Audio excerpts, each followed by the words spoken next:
నమస్తే, welcome to Disha TV. మే 20వ తారీఖున ధర్నా చౌక్ వద్ద నిరుద్యోగ ఆవేదన సభ అంటూ కూడా పెద్ద ఎత్తున సభ పెట్టబోతున్నారు. నిరుద్యోగులందరూ కలిసి అసలు ఎవరెవరిని ఆహ్వానిస్తూ ఉన్నారు, ఎలాంటి అంశాల మీద మాట్లాడబోతా ఉన్నారు, ప్రభుత్వానికి ఏం అల్టిమేటం జారీ చేయబోతా ఉన్నారు, ఇలాంటి అంశాలను వీళ్ళందరూ తెరపై తీసుకురాబోతున్నారు అడిగి తెలుసుకునే ప్రయత్నం చేద్దాం. మనతో పాటు ఓయూ ఆస్మా గారు ఉన్నారు, వారితో మాట్లాడే ప్రయత్నం చేద్దాం. అసలు ఎందుకు ఇంకా ఇన్ని రోజులు పోరాడుతున్నా కూడా అసలు ఈ సమస్య ఎందుకు పరిష్కారం కావట్లేదు కూడా అడిగి తెలుసుకునే ప్రయత్నం చేద్దాం. చెప్పండి, అసలు ఈ నిరుద్యోగ ఆవేదన సభను మీరు ఎందుకు టేకప్ చేసుకున్నారు, దీంట్లో ముఖ్యంగా ఉండేటువంటి అంశాలు ఏముండబోతా ఉన్నాయి? ఈ ఆవేదన అనేది ఈ ఒక సంవత్సరం కాదు, 2 సంవత్సరాలు కాదు, గత 12 ఏళ్ళుగా ఉన్నదే నిరుద్యోగులకి. అప్పుడు బీఆర్ఎస్ గవర్నమెంట్లో అప్పుడు 10 ఇయర్స్ తర్వాత దిగిపోయే ముందు నోటిఫికేషన్స్, ఎటు ఎలక్షన్స్ అర్థం కాని పరిస్థితిలో కొంతమందికి ఉద్యోగాలు వచ్చినాయి, కొంతమందికి రాలేదు. అట్లా 60,000 మంది బయటపడ్డారు. ఎవరు ఇచ్చినా ఎవరు తీసుకున్నా 60,000 మంది బయటపడ్డారు. సంతోషం. 2 లక్షల ఉద్యోగాలు అనే పేరిట కాంగ్రెస్ గవర్నమెంట్ మమ్మల్ని దారుణంగా అంటే దారుణంగా చెప్పుకోలేము. ఒక్కరి బాధ కాదు ఇది, తెలంగాణ నిరుద్యోగులు అందరి బాధ ఇది. ప్రతి ఒక్క నిరుద్యోగిని 30 లక్షల మంది నిరుద్యోగులు ఉంటే మీరు వేయండి.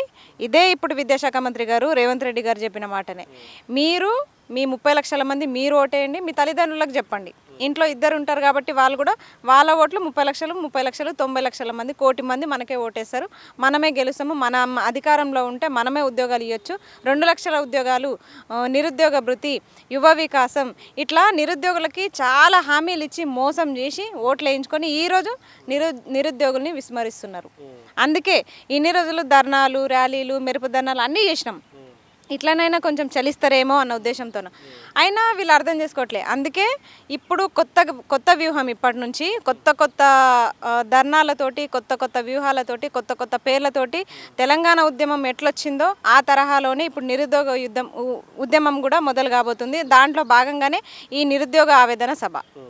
అంటే నార్మల్గా దీంట్లో ఎంతమంది నిరుద్యోగులు రావచ్చు రేపటి సభకి, అంటే మీరు చేయబోతున్నటువంటి సభకి? ఇప్పుడు ఎంతమంది రావచ్చు అంటే నేను చెప్తా 30 లక్షల మందిలో 1 లక్ష మంది వస్తారని చెప్తా. నాకు పర్మిషన్ ఇవ్వరు.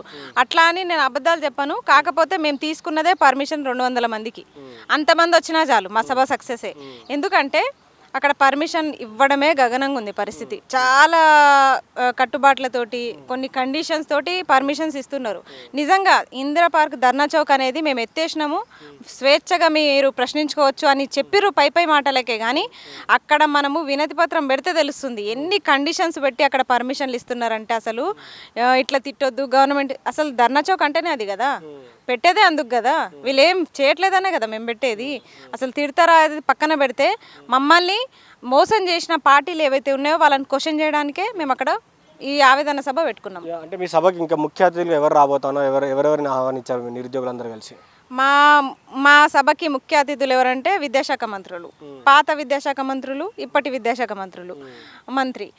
పాత విద్యాశాఖ మంత్రి ఎవరంటే, ఫస్ట్ తెలంగాణ రాష్ట్రం వచ్చిన తర్వాత ఫస్ట్ విద్యాశాఖ మంత్రి ఎవరంటే జగదీశ్వర్ రెడ్డి గారు, సబితా ఇంద్రారెడ్డి గారు, కడియం శ్రీహరి గారు, రేవంత్ రెడ్డి గారు. వీళ్ళు నలుగురే రావాలనేదే ప్రధాన ఎజెండా మాది. ఎందుకంటే వీళ్ళు నలుగురు విద్యాశాఖ మంత్రులుగా తెలంగాణ రాష్ట్రానికి వ్యవహరించారు, గొప్ప పదవులను స్వీకరించారు వీళ్ళు. కాబట్టి వేరే ఇతరత్ర విషయాలు పక్కన పెడితే నిజంగా విద్యా వ్యవస్థని ఈ నలుగురు ఎంత బలోపేతం చేసిరు వాళ్ళని కూడా అంటున్నాం. వాళ్ళు ఏం చేసిరు అనేది కూడా వాళ్ళు వచ్చి చెప్పాలి. అందుకే మేము అందరినీ కూడా ఆహ్వానించాము, ఈ నలుగురిని. రేవంత్ రెడ్డి గారు అంటే మమ్మల్ని కలవరు కాబట్టి విద్యాశాఖ మంత్రి సోషల్ మీడియా ద్వారానే ఆయనకు ఆహ్వానం తెలిపినాము.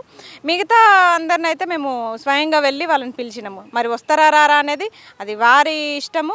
కానీ మేమైతే నిరుద్యోగుల మంత్రం కూడా వెళ్ళి పిలిచినాం. వాళ్ళు రాష్ట్ర ప్రభుత్వం ఇప్పటికే చెప్తా ఉంది కదా, 70,000 ఉద్యోగాల వరకు ఇచ్చినామని కూడా వారు పదే చెప్తా ఉన్నారు. మొన్న కూడా ఒక అంశం వచ్చినప్పుడు దాదాపు 77,000 పైచీలకు ఇచ్చేసినామని కూడా చెప్పినటువంటి పరిస్థితులు ఉన్నాయి. 70,000 ఉద్యోగాలు ఇచ్చిర్రు అనేది, 60,000 ఉద్యోగాలు ఇచ్చిర్రు అనేది అది ఎంత వాస్తవమో ధర్నా చౌక్లో తేల్చుకుందాం రండి. మీరు ఇచ్చిర్రా, బీఆర్ఎస్ వాళ్ళు ఇచ్చిర్రా, మీరే చెప్పాలి ఆన్సర్. 100% సవాలే విసురుతున్నా. మీరు ఈ సవాల్కి జవాబు చెప్పండి వచ్చి. నేను అదే చెప్తున్నా, విద్యాశాఖ మంత్రికి ఏమాత్రం నిజంగా చీమురెత్తురు ఏమాత్రం ఉంటే ధర్నా చౌక్ వచ్చి నిరుద్యోగులకి మీరు ఇచ్చిన 200 లిమిట్ ఎవరైతే నిరుద్యోగులు ఉన్నారో ధర్నా చౌక్ వస్తారు. వాళ్ళకే చాకుల్లాంటి నిరుద్యోగులు వస్తున్నారు అందరూ. ఒక్కొక్కరు వాళ్ళ ఆవేదనను ఎట్లా వ్యక్తం చేస్తారో చూడండి. మాటలు పాటలే, మేమేం వాళ్ళని గుండులు పెట్టి తూటాలు చూసి ఇట్లేం చేయము. అసలు ఎవరికి ఎలాంటి హాని కలిగించము. మా ఆవేదనని మా మాటలు పాటల రూపంలోనే మేము వ్యక్తం చేస్తాం. అంటే ఈ ఆవేదన సభ ద్వారా మీరు ఏం డిమాండ్ చేసుకున్నారు రాష్ట్ర ప్రభుత్వానికి? 2 లక్షల ఉద్యోగాలు, ఇప్పటికీ ఇవ్వలేదు. మీరు 2.5 సంవత్సరాలు గడిచిపోయింది. కనీసము మీరు జూన్ 2 పైన నిజంగా జూన్ 2 మీరు జెండాలు ఎగరేసుకుంటారు, తెలంగాణ రాష్ట్రాన్ని ఆవిర్భావ దినోత్సవం జరుపుకుంటా మీరు హ్యాపీగా మీకు ఏ పార్టీలు ఉన్నాయో ఆ జెండాలు ఎగరేసుకుంటారు, ఆ రంగుల జెండాలన్నీ ఎగురుతాయి. మరి అన్నీ ఎవరి కోసం వచ్చింది తెలంగాణ? ఎందుకోసం తెచ్చుకున్నాం తెలంగాణ? ఆ రోజు ఆత్మ బలిదానాలు చేసుకున్న వాళ్ళకి ఎందుకు అది తెచ్చింది? వాళ్ళు చచ్చిపోయి మరి ఈరోజు తెలంగాణ రాష్ట్రం తీసుకొస్తే మీరు చేసేది గిదా? ఎంతోమంది వాళ్ళ జీవితాలను కోల్పోయి ఉద్యమకారులుగానే మిగిలిపోయారు. వాళ్ళకి ఎలాంటి లాభం కానీ ఏం కానీ లేదు. కనీసం వాళ్ళకి నివాసం ఉండడానికి స్థలం కూడా లేదు. అవి ఉద్యమకారులను కూడా విస్మరించారు మీరు, వాళ్ళని కూడా పక్కన పెట్టేసారు. మా కోసం మా భవిష్యత్తు కోసం కొట్లాడిన ఉద్యమకారులు అట్లే ఉండిపోయారు, మా భవిష్యత్తు కూడా అంధవికారంలోనే ఉండిపోయింది. మరి ఎవరి కోసం తెచ్చినాం తెలంగాణ? రేవంత్ రెడ్డి గారి కోసం తెచ్చినామా? కేసీఆర్ గారి కోసం తెచ్చినామా? ఎవరి కోసం తెచ్చినాం తెలంగాణ? ఇది మాకు తెలవాలి. నిజంగా మీరు నిరుద్యోగుల భవిష్యత్తు, విద్యార్థుల భవిష్యత్తునే దృష్టిలో పెట్టుకొని మీరు తెలంగాణ రాష్ట్రాన్ని ఏర్పాటు చేసి ఉంటే దయచేసి జూన్ 2 లోపు, అంటే జూన్ 1కే మాకు, జూన్ 1కే మాకు ఉద్యోగ నోటిఫికేషన్లు అన్ని 2 లక్షల ఉద్యోగాలు రిలీజ్ చేసి ఆ రోజు సంతోషంగా అందరం కలిసి జూన్ 2 జరుపుకుందాం. లేదంటే మాత్రం జూన్ 2 మీరే జరుపుకోండి, మేము జరుపుకోం. ఎందుకంటే తెలంగాణ రాష్ట్రం వచ్చినందుకు మేము సంతోషంగా లేము కాబట్టి మేము ఆ రోజుని సెలబ్రేట్ చేసుకోము. ఇప్పుడు నిరుద్యోగుల మధ్య చీలిక వచ్చిందంటే ఏమంటారు? ఎందుకంటే ఒకప్పుడు అందరూ ఉమ్మడిగా ఉన్నటువంటి వాళ్ళు ఇప్పుడు 2 వర్గాలుగా విడిపోయినటువంటి పరిస్థితులు అయితే కనిపిస్తాయి. కొన్ని రూమర్స్ అయితే బయట వినబడతా ఉన్నాయి. దీంట్లో వాస్తవం ఎంత? అసలు ఏమైంది? ఆస్మాన్ ఏమైనా సైడ్ చేశారా కొంతమంది? నన్ను సైడ్ చేయడం పక్కన పెడితే వాళ్ళు కొంతమంది ఉచ్చులో పడిపోయారని నేను చెప్తా. నిరుద్యోగులు కొంతమంది కాంగ్రెస్ పార్టీ ఉచ్చులో పడిపోయారు. ఇప్పటికీ కాంగ్రెస్ పార్టీ మీద వ్యామోహంతో, వాళ్ళ మీద ఇష్టంతో, ఆ నాయకుల మీద ఇష్టంతో నిరుద్యోగ ఉద్యమాన్ని పక్కన పెట్టిరు వాళ్ళు. మేము కాదు పక్కన పెట్టింది, మేము కొనసాగుతూనే ఉన్నాం. చేతనైనంతలా ఆడపిల్లనైనా నేను చేయాల్సిందంతా చేస్తూనే ఉన్నా. అది అందరు కూడా చూస్తున్నారు. ఎవరు ఆపినా నేను ఆగను. ఇంకొకటి ఏంటంటే, ఎవరైతే ముసుగు దొంగలు ఉన్నారో దయచేసి మీరు మా నిరుద్యోగ ఉద్యమాన్ని దరిదాపులో కూడా రాకండి. అసలు మా నిరుద్యోగుల ఉద్యమం పేరే మీరు ఎత్తకండి దయచేసి. మీరు నిజంగా కాంగ్రెస్ పార్టీ కార్యకర్తలే, కాంగ్రెస్ పార్టీ మీద మీకు అంత అభిమానం ఉంటే మీరు మంచిగా సేవ చేసుకోండి, మేము వద్దనట్లేదు.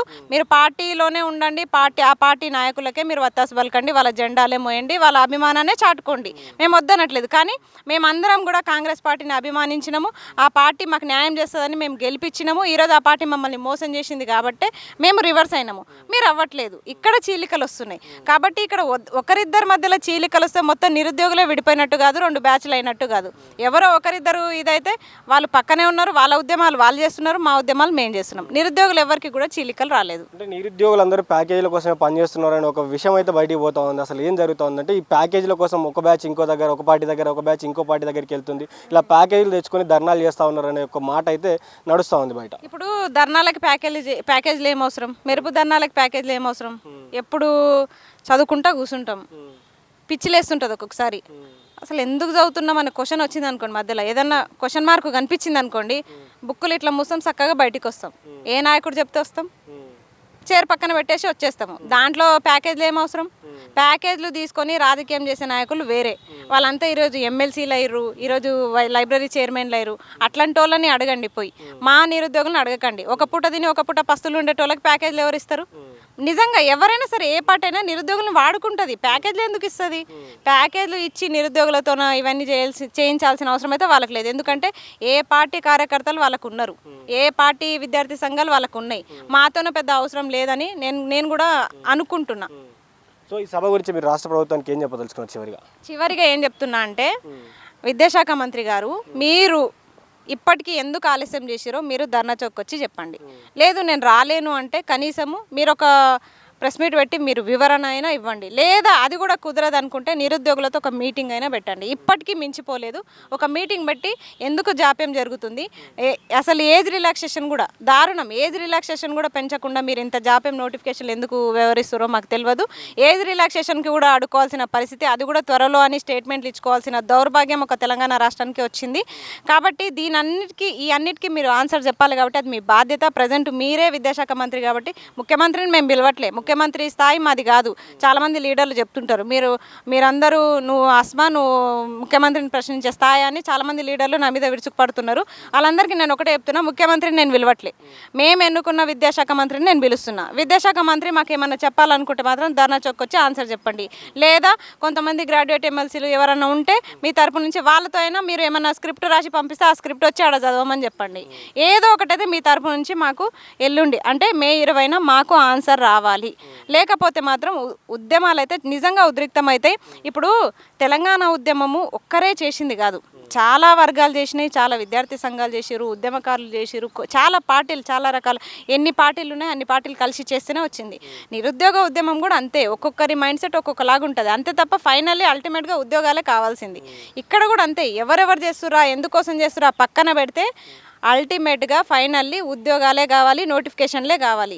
ఇక్కడ ఎవరెవరికి మనస్తాపాలు వచ్చినా చీలికలు వచ్చినా ఫైనల్లీ మా ఉద్యమం మాత్రం ఫైనల్లీ ఉద్యోగాల కోసమే ఉంటుంది ఖచ్చితంగా. Thank you. ఇది ఓయూ ఆస్మా గారు చెప్తున్నటువంటి మాట. ఏదైతే విద్యాశాఖ మంత్రి ఉన్నారో విద్యాశాఖ మంత్రి అయినటువంటి రేవంత్ రెడ్డి ఆ రోజు ఆ సభ జరిగిన రోజు మే 20వ తారీఖున వచ్చి ధర్నా చౌక్లో మా ప్రశ్నలకు సమాధానం చెప్పాలి. ఎక్కడైతే 70,000 ఉద్యోగాల నుంచి 80,000 ఉద్యోగాలు ఫిల్ చేశామని చెప్పారో, ఏ రంగాల్లో ఫిల్ చేశారు, ఎప్పుడు ఫిల్ చేశారు, వాటికి కూడా సమాధానం చెప్పాలి. ఈ ఏజ్ రిలాక్సేషన్ కావచ్చు, మిగతా అంశాలన్నిటికీ కూడా ఆయన సమాధానం ఇవ్వాలి. మేము ముఖ్యమంత్రి రేవంత్ రెడ్డిని పిలవట్లేదు, విద్యాశాఖ మంత్రి రేవంత్ రెడ్డిని పిలుస్తా ఉన్నాం. సో గతంలో ఉన్నటువంటి విద్యాశాఖ మంత్రులు కూడా వారు వచ్చి గతంలో ఏం చేశారు, ఇప్పుడేం జరుగుతూ ఉందో క్లారిటీ కూడా ఇవ్వాలి. మాకు ఉద్యోగాలు ఇవ్వాలి, ఇచ్చినటువంటి మాట ప్రకారం 2 లక్షల ఉద్యోగాలు మాకు కావాల్సిందే. 2 లక్షల ఉద్యోగాలు రాకపోతే ఉద్యమాన్ని ఉధృతం చేస్తాం, ఉద్యమం కోసం ఎంతవరకైనా వెళ్తాం, ఉద్యమం అనేది కఠినతరం చేస్తాం. కాబట్టి రేవంత్ రెడ్డి గారు రావాలి, విద్యాశాఖ మంత్రి వచ్చి మాకు సమాధానం చెప్పాలని కూడా ఆస్మా గారు చెప్తా ఉన్నారు. మరి చూద్దాం రాష్ట్ర ప్రభుత్వం మరి మే 20న జరిగేటువంటి ధర్నాకు ఏ విధంగా స్పందిస్తుంది, మరి ఉద్యోగాలు ఇస్తుందా, రానున్నటువంటి రోజుల్లో మరి నోటిఫికేషన్ ఇస్తుందా, ఏజ్ రిలాక్సేషన్ పై ఎలాంటి నిర్ణయం తీసుకుంటే కూడా వేచి చూద్దాం. చూస్తున్నాను దిశా టీవీ, నేను మీ journalist Srikanth, video journalist Vamshi from Osmania university, Hyderabad.